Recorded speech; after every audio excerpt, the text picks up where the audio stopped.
Hello guys! Hello, this is for Aries. Aries. Welcome dito sa aking channel. Kapalaran 888. Okay. Welcome Aries. Ano bang messages? Vibration. Gabay. Energy para sa inyong lahat. Okay. Aries. Okay, despair. Aries, titingnan natin kung ano yung current situation mo simula ngayong May 4. The solution and yung future mo. Ano bang i-expect mo sa future mo? Okay, gift 32, despair, official person.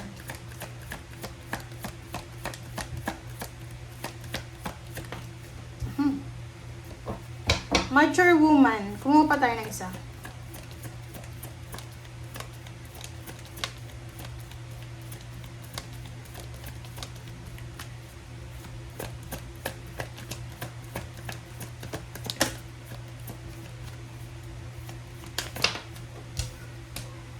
Okay, courthouse.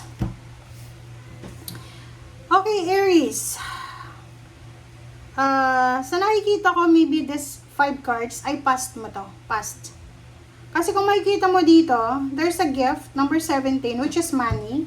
32-5, this is despair, walang pera. 22, this is 4, balance, security. And 6 is balance, this is 5, this is your worries. Okay. Kung makikita mo dito sa dalawang to, this is 55. Okay? Sinasabi ng bara sa'yo dito na posible, it's possible lang case-to-case basis to. Medyo isa ka bang Aries na restricted ka? Like for example, nag-a-apply ka ng trabaho, pero hindi ka makahanap-hanap ng trabaho. It's because, possible na may kaso ka dati, mali yung mga government papers mo, kasi official person to, plus courthouse. So, may mga mali, like spelling ng birth certificate, mahirap yun eh. Like, may edad ka na, hindi ka makapunta ng ibang bansa kasi mali-mali yung spelling ng birth certificate mo. Or kung ano pa man na issue sa government papers and documents. So, nakikita ko sa'yo dito na parang yun yung problema mo. Yun yung inaalala mo sa ngayon, or dati pa siya. Nakikita ko rin sa'yo dito na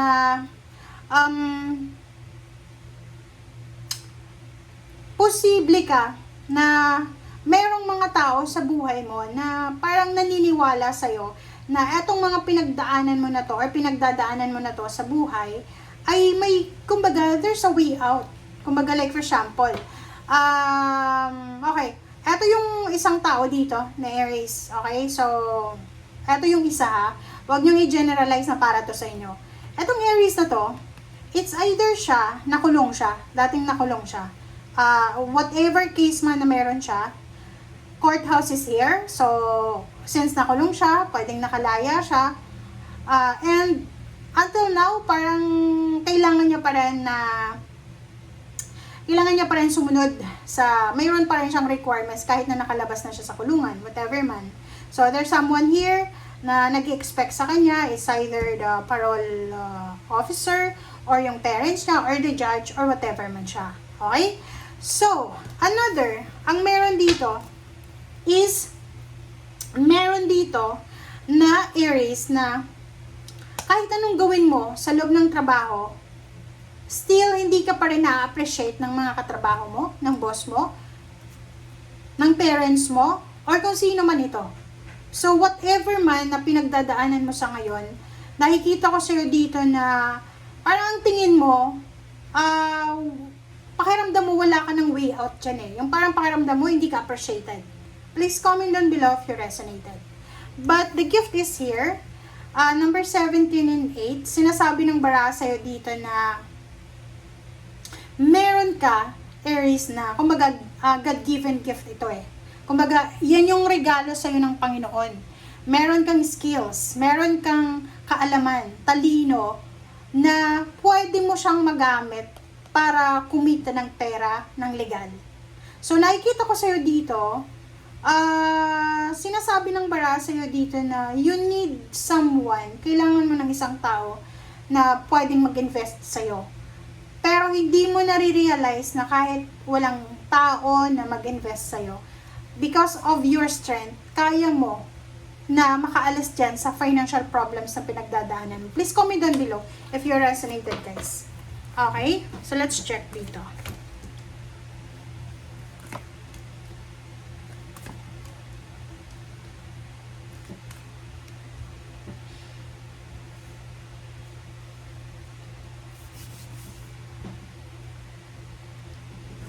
Alright, so, Aries.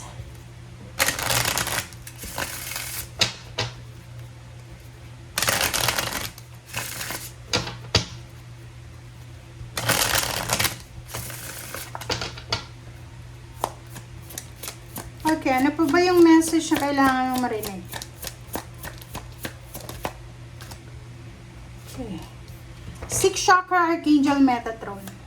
This is stability. Yung official person, stability din eh.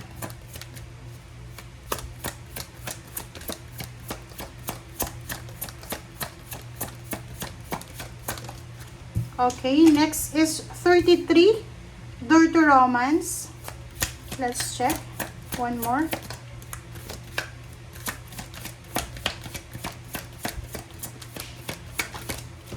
And Broken Heart.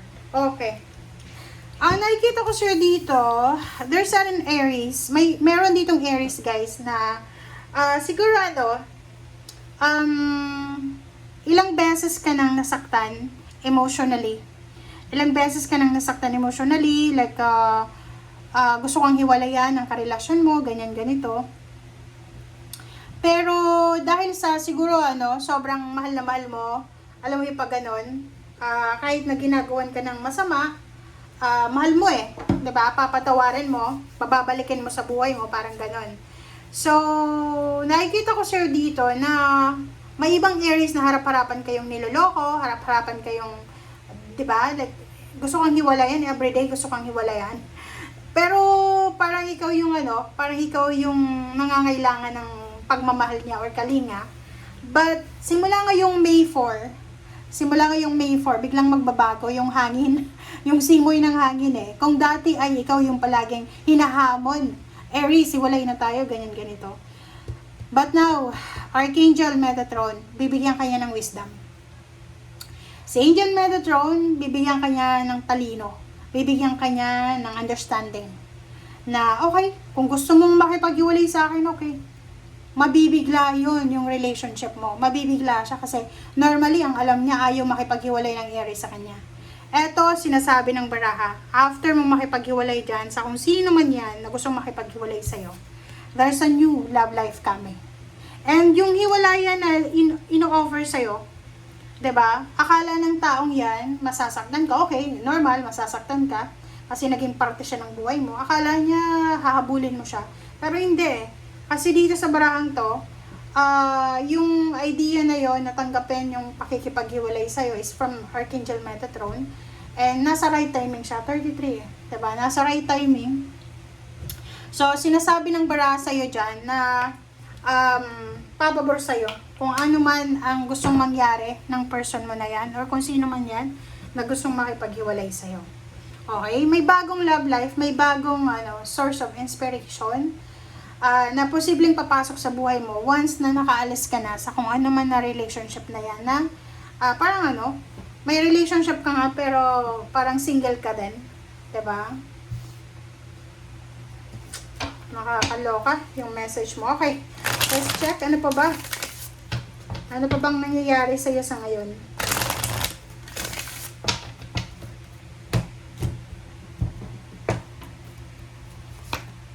Okay. Memories of love. Passion ignited. Diba sabi ko sa iyo eh.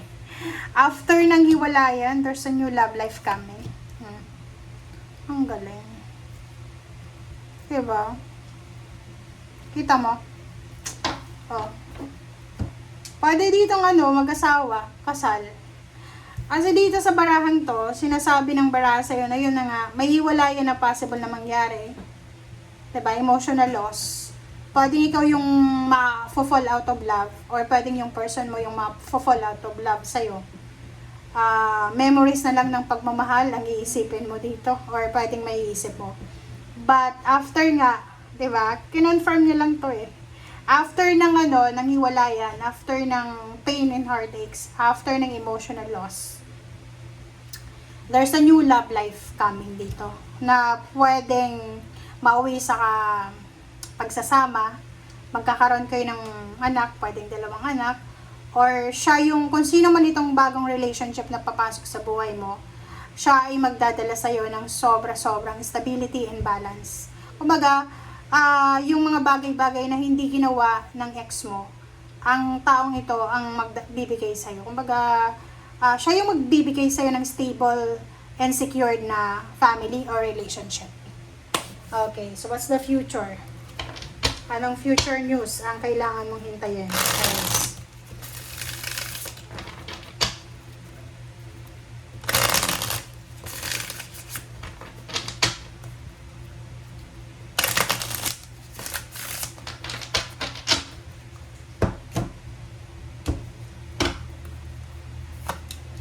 Okay, first card natin is 5 of Wands, 4 of Pentacles,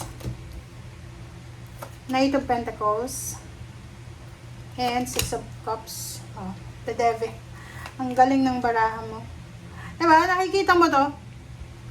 Kung nakikita mo, sinasabi ng baraha sa'yo, Aries, na nakakatawa to. Kasi may mga heartbreaks na pwedeng mangyari sa'yo.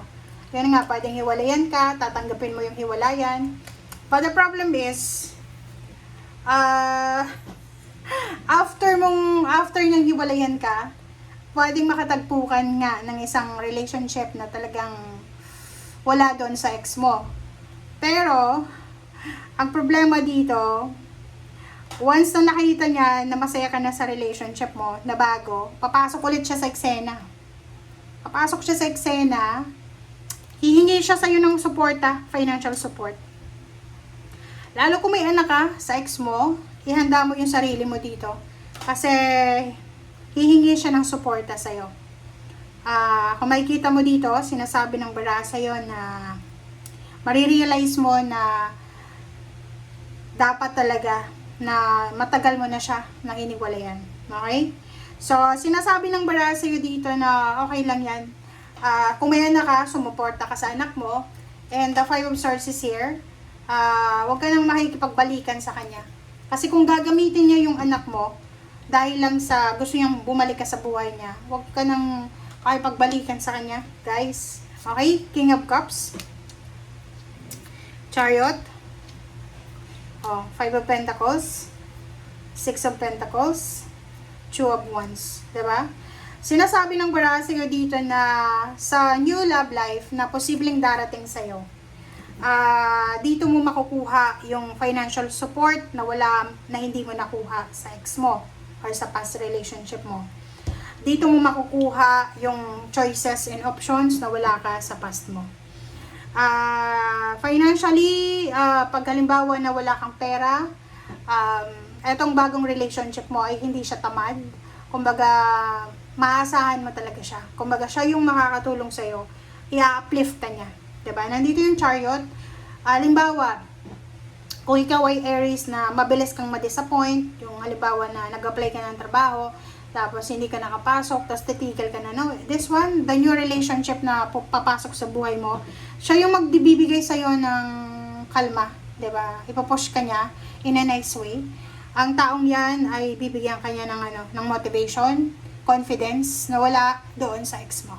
Okay? Thank you guys. Bye!